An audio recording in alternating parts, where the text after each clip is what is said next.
ሰላም ጤና ይስጥልኝ ክብራትና ክብራን። በቀጣይ 1 እና 2 ወራት ውስጥ ለጡረተኞች ይተገበራል የተባለው ጥቅማ ጥቅም ይፋ ሆነ።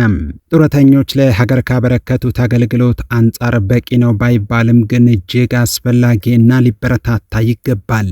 በዝርዝር እንመለከታለን። ቻናሉን ሰብስክራይብ በማድረግ ጡረተኞችን የተመለከቱ አዳዲስ ወቅታዊ መሰል መረጃዎችን በፍጥነት ማግኘት ትችላላችሁ። እስከ መጨረሻው አብራችሁን ቆዩ። ዛሬ በየመንገዱና በየቤቱ የምናያቸው አረጋውያን ወላጆቻችን ለዚህች ሀገር የከፈሉትን ታላቅ ዋጋ ማንም በቀላሉ ሊረዳው አይችልም። ወጣትነታቸውን፣ ጉልበታቸውን፣ ውድ ጊዜያቸውንና ዕውቀታቸውን ያለምንም ስስት ለሀገር ግንባታ እየሰጡ ዛሬ ለደረስንበት ማንነት መሰረት የጣሉ ውድ የሀገር ባለውለታዎች ናቸው። ለእነዚህ ታላላቅ ሰዎች ምንም አይነት መልካም ነገር ቢደረግላቸው፣ ምንም አይነት ክብርና ድጋፍ ቢሰጣቸው ያንስባቸዋል እንጂ ፈጽሞ አይበዛባቸውም። ነገር ግን አሁን ባለንበት ተጨባጭ ሁኔታ ኑሮ እጅግ በጣም በመወደዱና የገበያው ዋጋ በየቀኑ በከፍተኛ ሁኔታ በመናሩ ምክንያት እነዚህ ወላጆቻችን አሁን በሚያገኙት አነስተኛ ገቢ ኑሮን መቋቋም ፈጽሞ የማይችሉበት ደረጃ ላይ ደርሰዋል።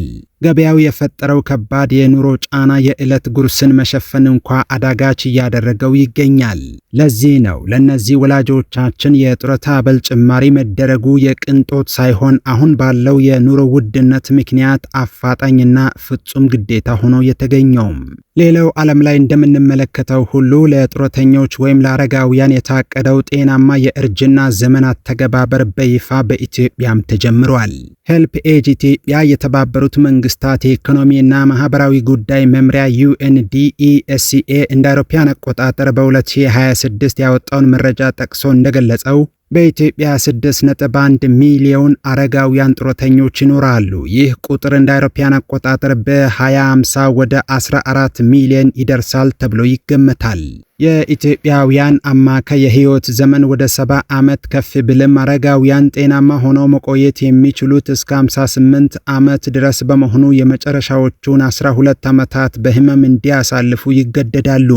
ከነዚህ መካከል ደግሞ 80 በመቶ የሚሆኑት አረጋውያን የሚኖሩት የጤና አገልግሎት ተደራሽነት እጅግ ዝቅተኛ በሆነባቸው የገጠር አካባቢዎች በመሆኑ አረጋውያንን ማዕከል ያደረገ አስቸኳይ የፖሊሲ ማሻሻያ እንደሚያስፈልግ መረጃው ያመላክታል ብሏል ሄልፕ ኤጅ ኢትዮጵያ። የሄልፕ ኤጅ ኢትዮጵያ ዋና ዳይሬክተር አቶ ቴድሮስ በላቸው እንደተናገሩት ሄልፕ ኤጅ ኢትዮጵያ አረጋውያን ክብራቸው፣ ደህንነታቸው፣ ጤንነታቸው ተጠብቆ እንዲኖሩ የትኩረት አቅጣጫዎችን አስቀምጦ እየሰራ ይገኛል ብለዋል። ከነዚህ አቅጣጫዎች አንዱ ጤናማ የዕድሜ ሂደት እንዲኖር ማድረግ ነው ብለዋል። እንደ አቶ ቴድሮስ ገለጻ አረጋውያንን ማዕከል ያደረገ የጤና አገልግሎት በሁሉም አካባቢዎች መስፋፋት ይኖርበታል።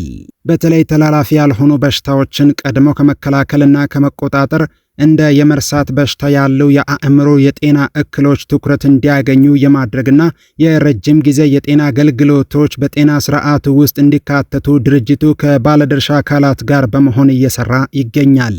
እንደ ዳይሬክተሩ ገለጻ የአረጋውያን ደህንነትና ጤናማ ህይወት እንዲረጋገጥ ለማስቻል ከባለድርሻ አካላት ጋር በመተባበር እንደ አውሮፓውያን አቆጣጠር ከ2026 እስከ 2030 የሚተገበር የጤናማ አረጋዊነት ስትራቴጂ ተቀርጾ ወደ ስራ ተገብቷል ብለዋል። አሁን ላይ ከሰው ወደ ሰው የማይተላለፉ ነገር ግን ከዕድሜ መግፋት ጋር ተያይዞ የሚከሰቱ እንደ ስኳር፣ ደም ግፊትና ስትሮክ ያሉ በሽታዎች በመስፋፋታቸው ምክንያት በመላ ኢትዮጵያ የሚገኙ አረጋውያን ከነዚህና መሰል በሽታዎች ለመታደግና ጤናማ ህይወት እንዲኖሩ ለማስቻል ታስበው ስትራቴጂው ስለመዘጋጀቱ አስታውቀዋል። የጤና ሚኒስቴር ከሄልፕ ኤጅ እና ከሌሎችም ባለድርሻ አካላት ጋር በመተባበር ስትራቴጂውን በማዘጋጀት በኩል ከፍ ያለ ሚና ተጫውቷል ያሉት አቶ ቴድሮስ ስትራቴጂው በሁሉም ክልሎች እንደሚተገበር የክልል ጤና ተቋማት ለአረጋውያን ምቹ የሆነ የጤና አገልግሎት ማቅረብ የሚችሉበትንም አሰራር ያስቀመጠ መሆኑን ጠቁመዋል።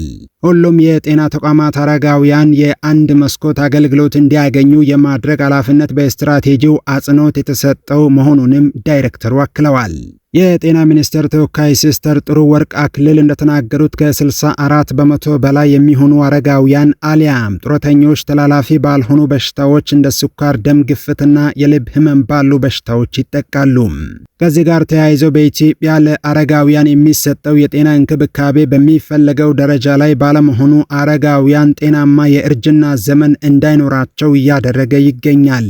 እንደ አውሮፓውያን አቆጣጠር ከ2026 እስከ 2030 የሚተገበረው ስትራቴጂ የአረጋውያን ሕክምናን በጤና ፕሮግራም ውስጥ የማካተት የማህበረሰብ አቀፍ የጤና መድንን ለአረጋውያን ነፃ ማድረግ፣ ለአረጋውያን ተስማሚ የጤና ተቋማትን መፍጠር፣ የተቀናጀ ተላላፊ ያልሆኑ በሽታዎች ቁጥጥር ስርዓትን የማጠናከር፣ በቴክኖሎጂ የተደገፈ የጤና ክትትልና የባለሙያዎችን አቅም የመገንባት ስራን የሚያጠቃልል መሆኑንም ገልጸዋል።